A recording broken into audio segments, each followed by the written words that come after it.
Hey, fifth graders. All right, well, congratulations. You've made it through Unit 6. Welcome to Unit 7. So, Unit 6, if you recall, covered the Civil War and was, really, the Civil War took a number of years, of course, but it was an entire unit that covered, like, not a ton of time. This unit is going to be a bit different. So, this is just going to be kind of almost a scatter shot of stuff that happened. We are going to go from, let's see, where we got date. Oh, yeah. Anyway, it's going to be kind of all over the place. So, but that's okay. It's really, this unit is more topics that are somewhat connected, mostly in that they happened after the Civil War. But it's not a lot of these events and then these events and then these events. So it's just kind of is what it is. So lesson 1 is titled Settling the West. And particularly in this unit, I hope, we'll see, maybe there's something being written right in here that says, haha, just kidding. But I don't know that I'm going to have a whole lot of extra stuff to say at once. I'm going to fix this. There we go. Oh, that's so much better. Anyway, we'll see. So yeah, section A is the cattle kingdom. So it says, cattle ranchers in Texas raised millions of cattle on the open ranges. The best place to sell cattle was in the north. How did cowboys get all those cattle to markets thousands of miles away? So real quick here, the Texas and the Plains states really, a lot of times they, and we'll talk about this here in just a second, but they, farming wasn't super easy. Like if you think of Texas, you probably don't think of like Iowa kind of farms, right?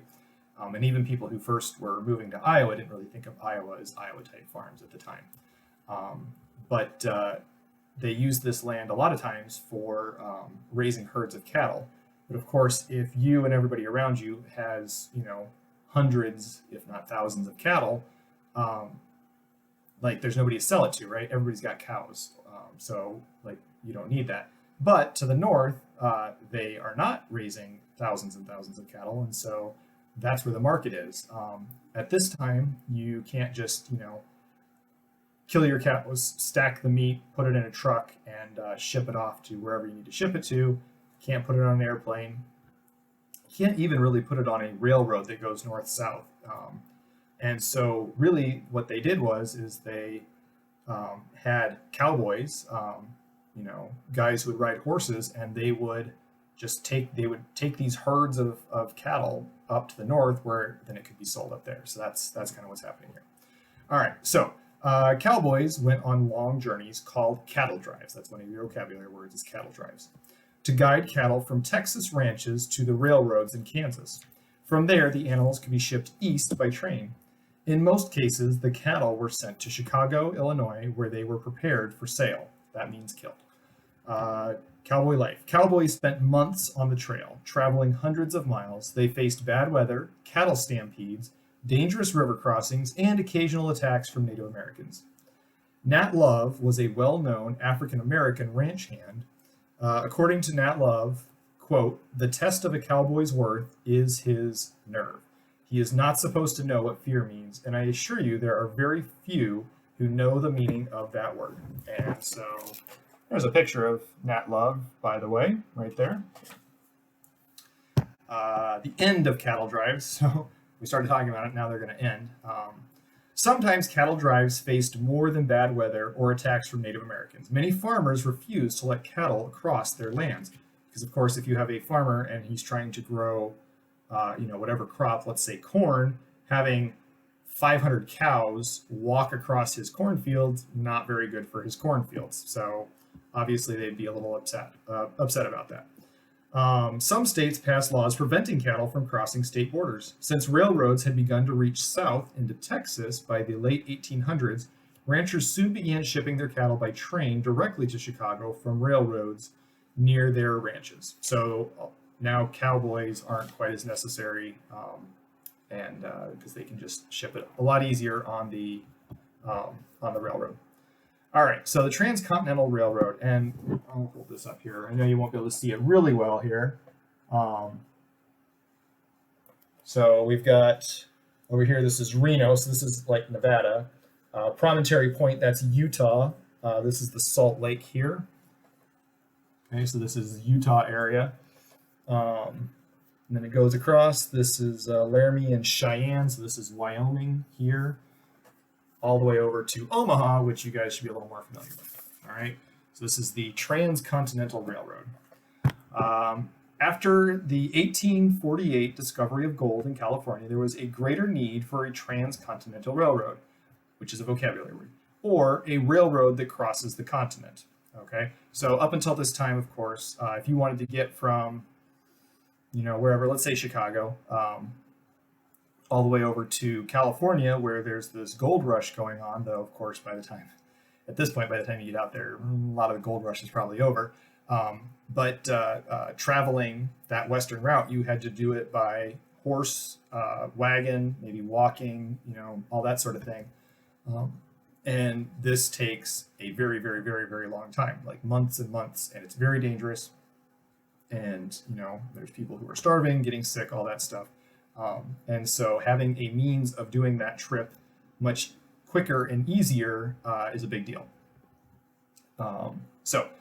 Congress passed the Pacific Railway Act in 1862, granting 2 railroad companies land to build the railroad. Congress added amendments that offered money and land for every mile completed. From the start, building the railroad proved difficult because many workers were fighting in the Civil War. Of course, this is taking place right in the Civil War. By 1865, neither company had laid more than 50 miles of tracks.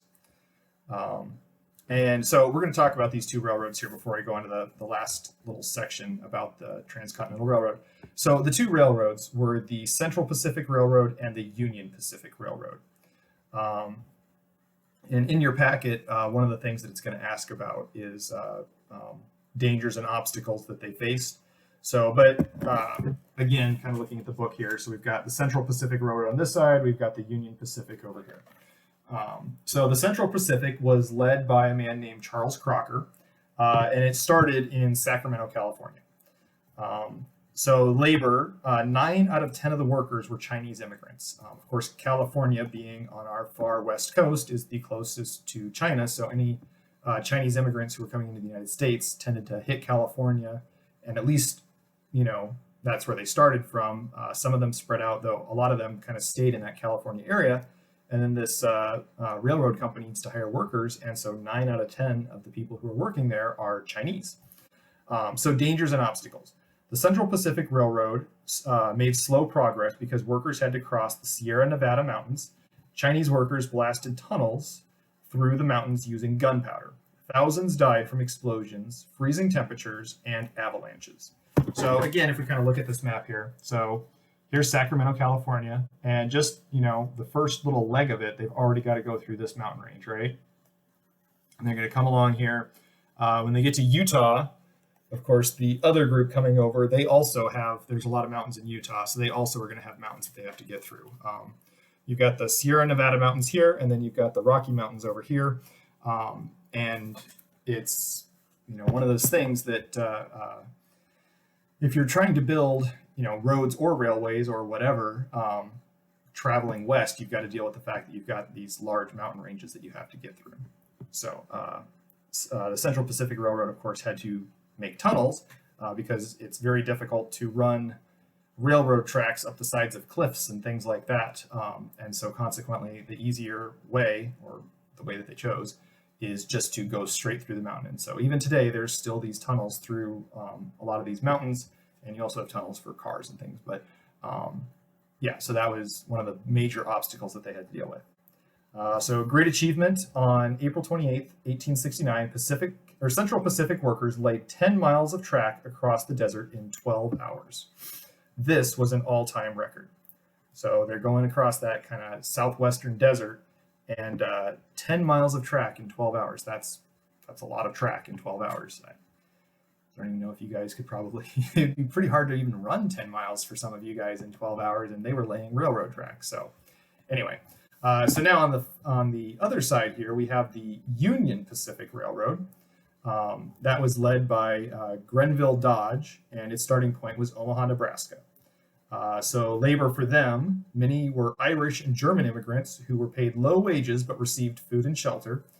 So here now you have people who, of course, have immigrated from Europe, so they would have started, their time in the United States would have started in New York and along the East Coast, and then just for various reasons had moved west over the Appalachian Mountains into a little more of the central United States, Iowa regions, things like that, the Mississippi River Valley. And so then starting from Omaha, they start laying this track down. So the dangers and obstacles that they faced was work was easier on the Union Pacific Railroad because track was built across the Great Plains, which of course is very flat. We all know, Iowa is relatively flat, Nebraska, all those areas, Wyoming, incredibly flat. So a little bit easier for them. Because their tracks, the Lakota and Cheyenne often attacked the railroad workers because the tracks were cutting across their traditional hunting grounds. So these people, of course, a lot of times hunted buffalo and deer and things like that just kind of roamed in these Great Plains, these nice flat grassy areas. And so the Lakota and the Cheyenne, were using these as hunting grounds. And, of course, by this point, the Native Americans know what's up. They know that anytime they see a whole bunch of white workers showing up, that there's going to just be more and more white people, and it's going to change their way of life, and so destroy their way of life, honestly. And so, of course, they have started to fight back. They've been doing it for years at this point, but in particular, the Cheyenne and the Lakota are attacking these workers because they know, like, okay, they might not even really know what they're doing, though they probably eventually figured out what they were doing. But just seeing them building something, they were like, oh, this is not good for us, and so they would attack them. Union Pacific began to post soldiers along the track as the railroad continued west.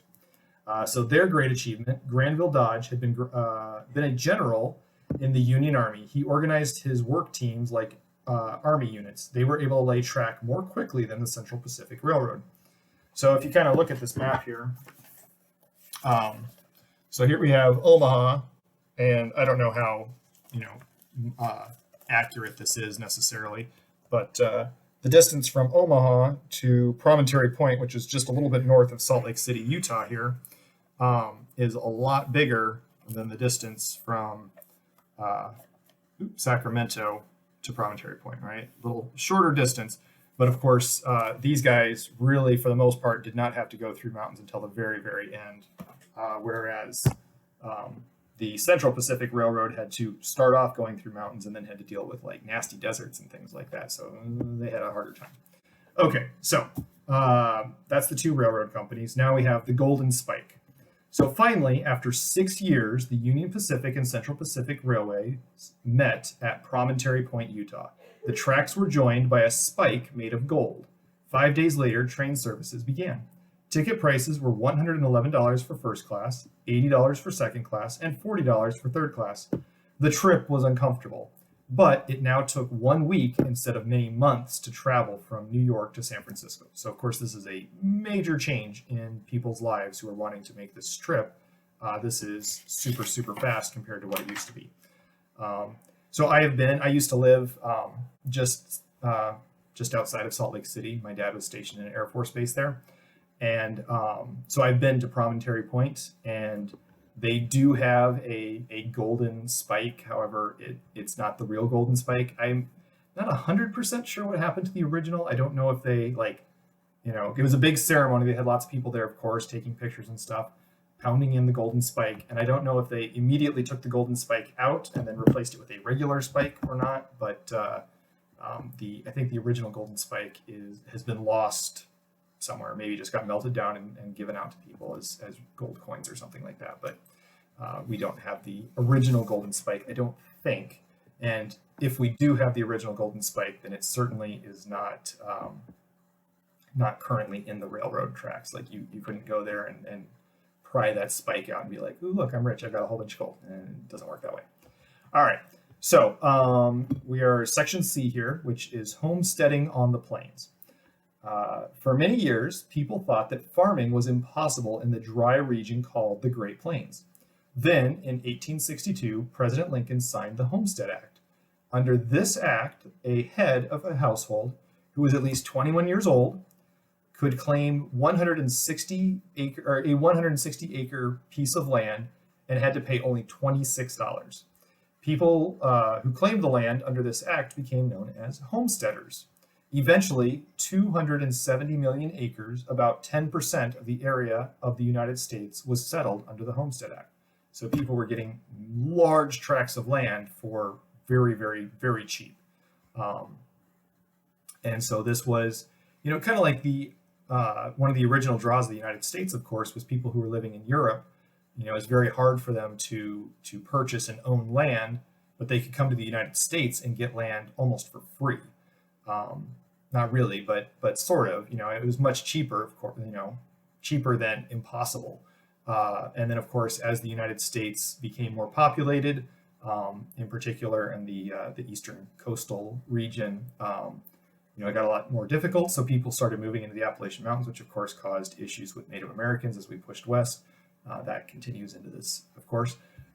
But you've had kind of this draw of land in the United States that just was not available in other countries, in China or in Europe, particularly in Europe. And so a lot of people were coming here.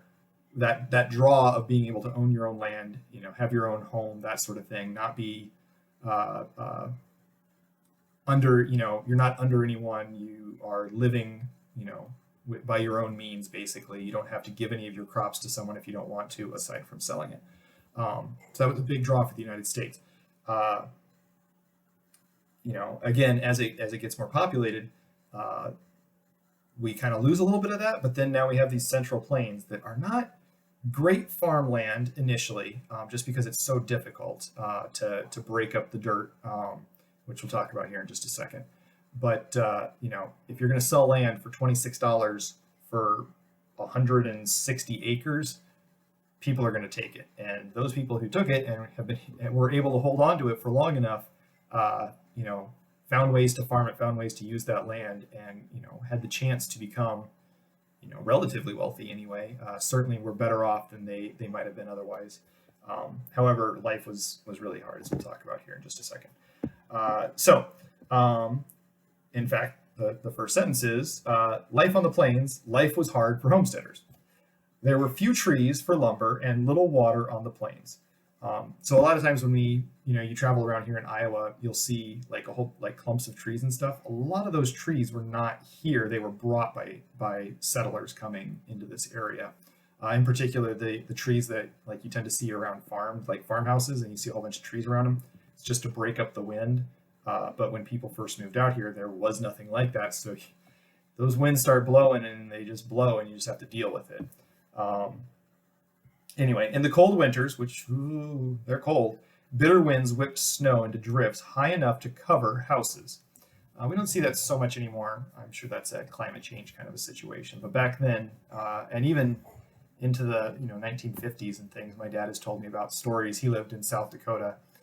Stories of there being snow drifts that were all the way up the side of their house, and they would like climb on the roof and jump into the snow and that sort of thing. Don't really get to do that anymore. So anyway, there is a picture here in the book. There. So this is just a family with kind of a typical homesteader house at the time. All right. So let's see. High enough to cover houses. Summer often brought prairie fires, droughts, and locusts to the plains.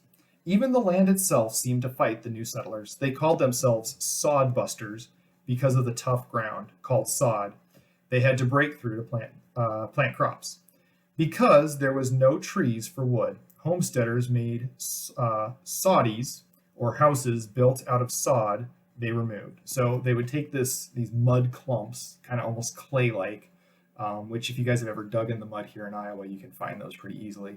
And they would use those to build houses. So they were living in essentially mud houses.